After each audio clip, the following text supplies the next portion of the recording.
We are honored that you're tuning in to another episode of the Performance Matters podcast series. And in this particular episode, we're going to bring you part 2 of the global learning organization at Uber and their incredible efforts at bringing 5 moments to their organization worldwide. And in this series, this particular part, we're going to focus on the power of implementing and methodology, which is an integral part of a successful 5 moments of need implementation and migration. So friends, listen to this wonderful learning leader, and we hope you find it insightful.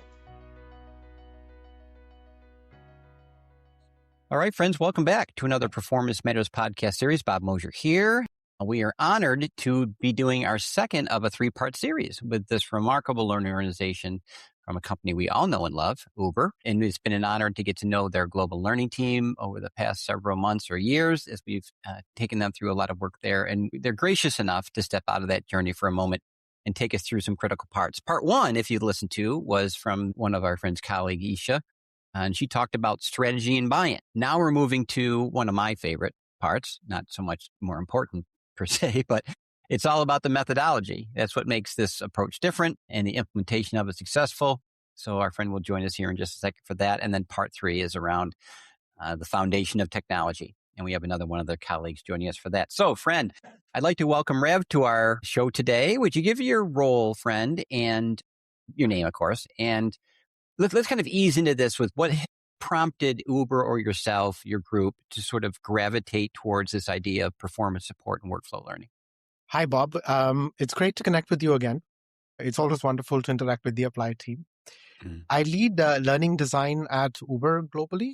My team and I are focused on enhancing the learner experience by creating learner-centric journeys. Basically, the goal is to improve the job performance. My background is in building and scaling large-scale L&D organizations, so building global learning standards, performance ecosystems across regions and functions. I've spent a considerable amount of time working in spaces where there's high complexity and high risk, processes that are driven by compliance and regulation that essentially require a speed of execution.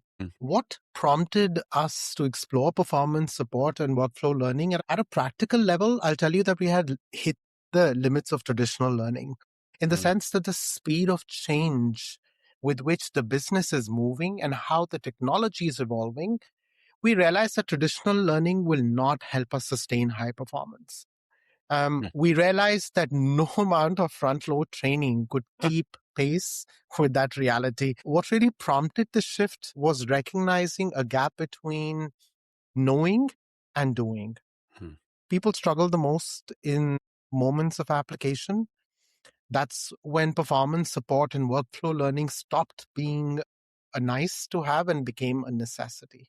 Brilliant. Couldn't have said it better, friend, that journey from knowing to doing. So let's peel this onion back here a bit and take on one of the earlier places around the methodology and practice, adopting that. And in my work with yourself and others is that the first stakeholder, of course, we have to get buy-in from is the L&D team itself. So can you help us understand, and we'll get to other stakeholders in a second, how did you introduce this to your team? What worked for you? What lessons learned have you taken from bringing them along? Right. So since we had a very clear strategy and a North Star, we started by reframing the problem. We knew that we wanted to move to a performance support model to create a real business impact. So instead of saying we're adopting performance support, we asked our teams, where do our frontline agents get stuck? Where do the agents need most help? Do we need classroom training to solve every single performance gap? That immediately sort of resonated with our teams, that is the designers in this case. From there on, we introduced the 5 moments of need as a shared language, not as a rigid model, but as a lens for decision making. It helped the team move from what training should we build to what does the learner need in this moment and how close the work can we actually deliver it. Brilliant. And having worked with your team, friend, they really have adopted this well and so impressed with the work across your team, as global as they are. Part of the challenge we face is that the stakeholders, the SMEs that we try to bring along in this journey, they are very entrenched in traditional training models, which I we totally get. That's what we've been known as in L&D forever. How did you help bring them along? And again, especially those that were really entrenched in everything's a training problem. Good question.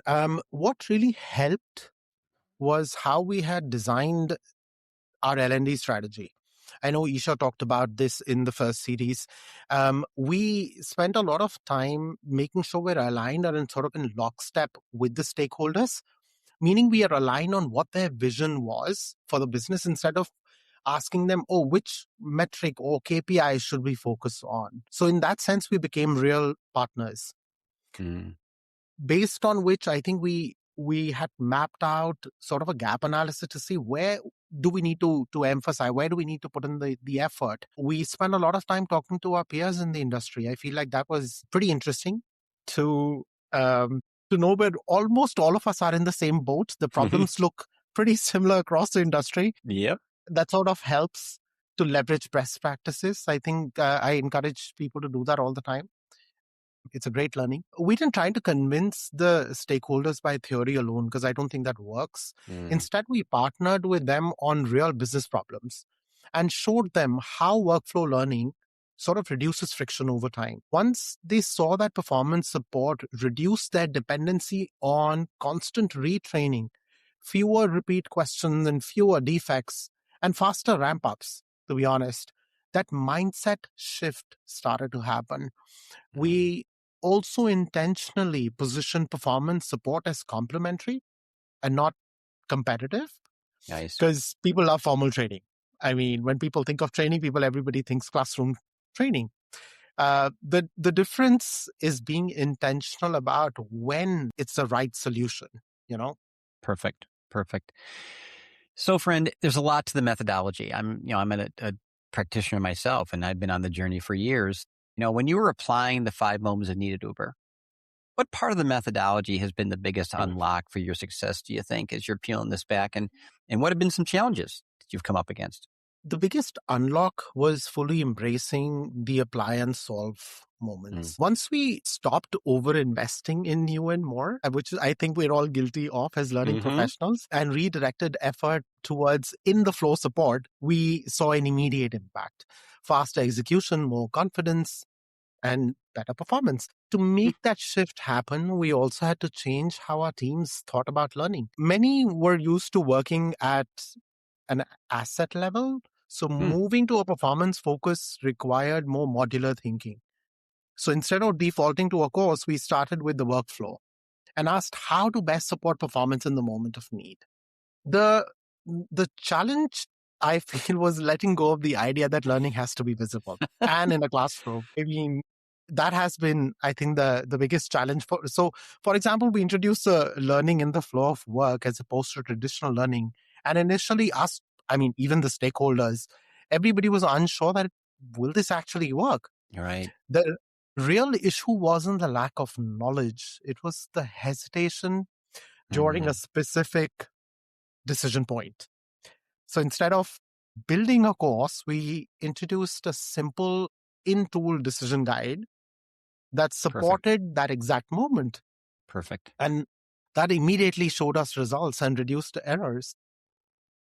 That's what I love about the technology, friend, and the methodology is that it's iterative, right? And the organization and the users can grow into understanding the power of it, although it's scary. That challenges faces everyone. So let's move a bit more into implementation and then scaling, right? Which is, oh my gosh, you're a huge organization, global. You've done such a wonderful job across your areas and your team, but it is big. It's a big organization to run at.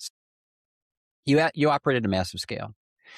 How did you approach implementing so that the solution could grow, adapt, and translate across the teams and regions? I mean, global's hard.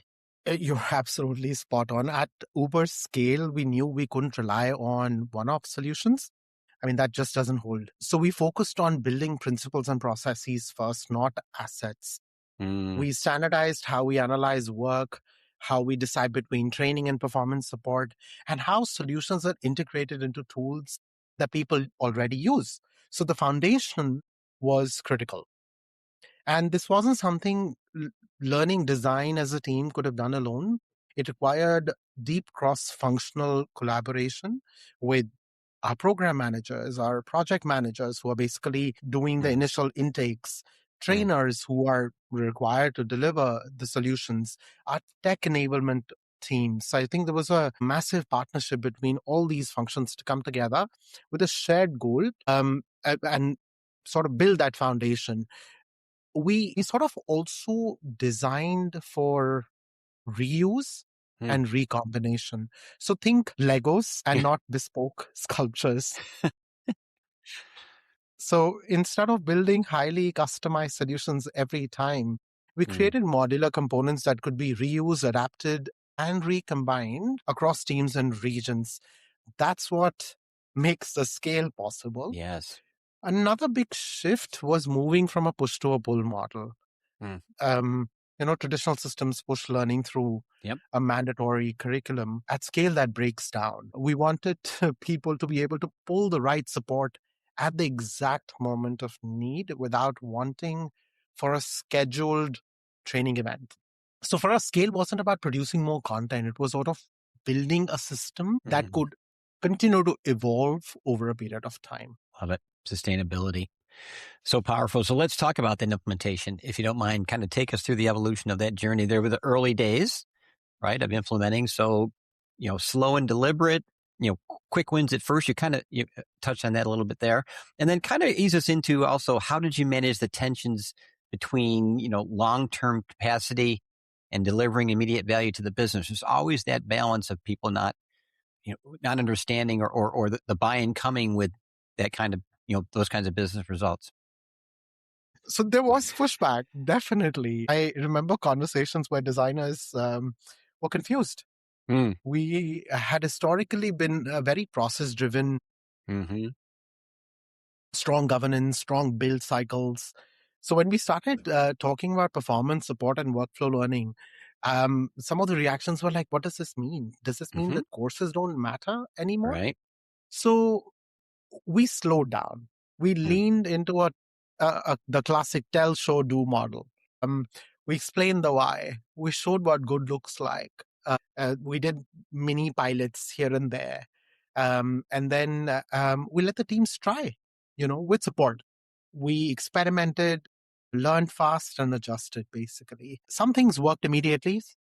Some did not. At least not as we expected them to.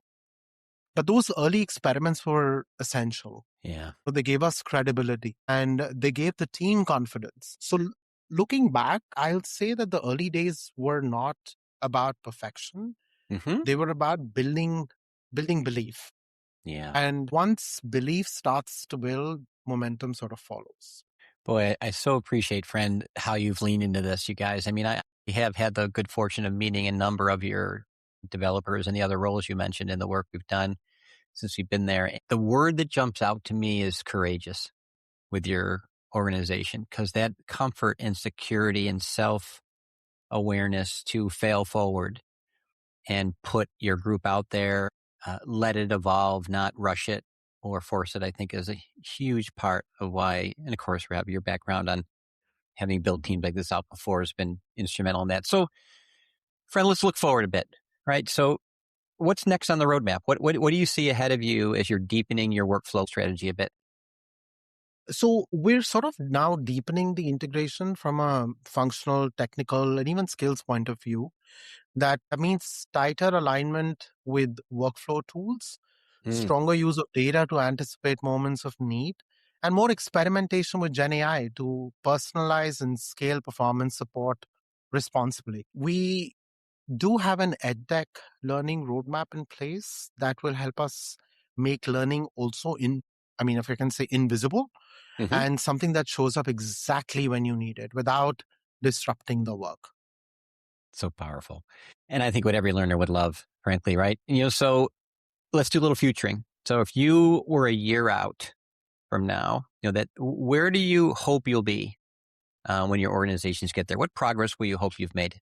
I'd love to say that performance support is no longer a learning initiative and it's embedded in the flow of work. Yep. That teams instinctively ask, is this a training problem or a workflow problem?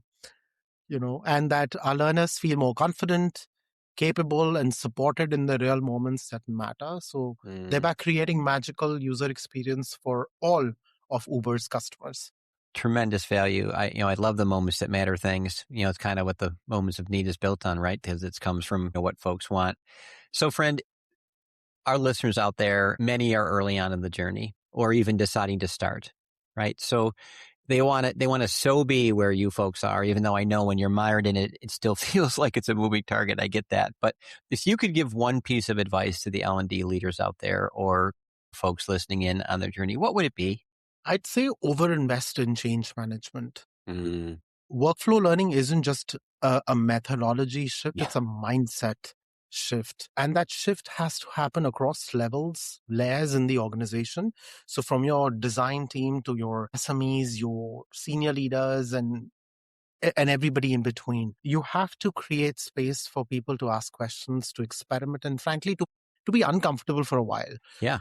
The approach challenges sort of are the deeply entrenched habits around training. And practically speaking, find your early believers, your soldiers, the people who get it, who are willing to stick their neck out and try something different. Help them succeed.